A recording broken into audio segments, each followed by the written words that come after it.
It does always surprise me how the lights are from day to day.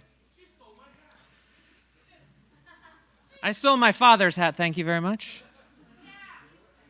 He died so I could have this hat. I actually asked him so many times for this hat, and he had this like one-up thing where like I was like, hey, Dad, I'm gonna dress up like a cowboy for Halloween. Could I borrow your hat? And I was just not ever planning on giving it back.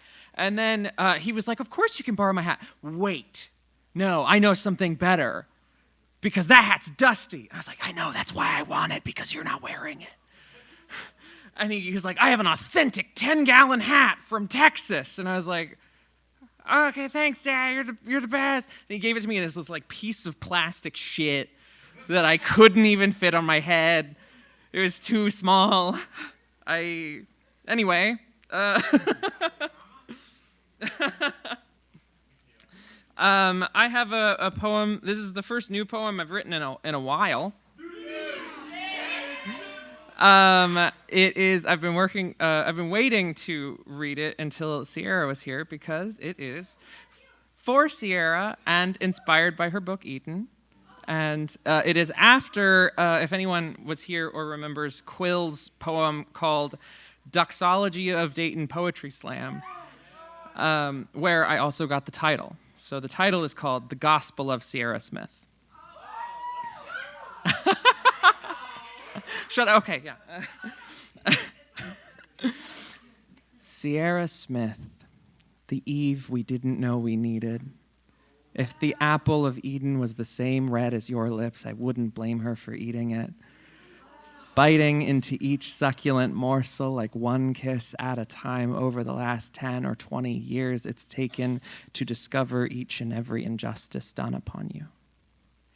That Sistine Chapel painting of you was the first time I'd seen the "Oh God" people have been screaming about on a canvas.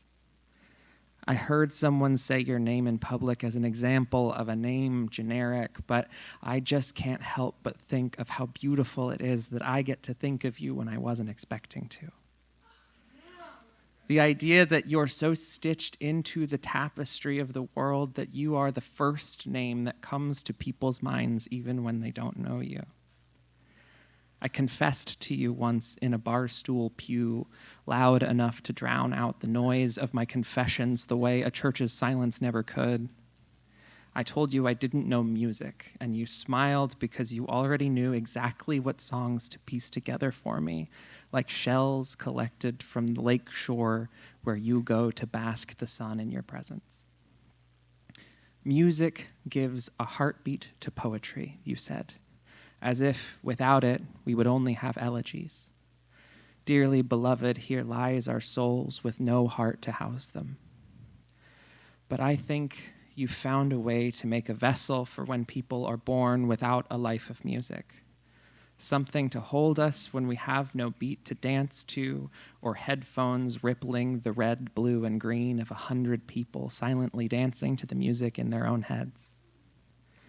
In words smithed gently, do you give us back our Eden, sharing the knowledge once gained long ago, but now, again, hard fought for and forgotten by disregarding doctors.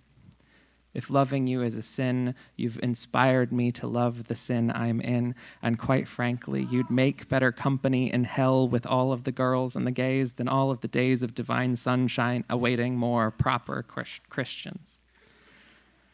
But until then, I'm just happy I get to see you again and see your smile and hear your poetry. Amen.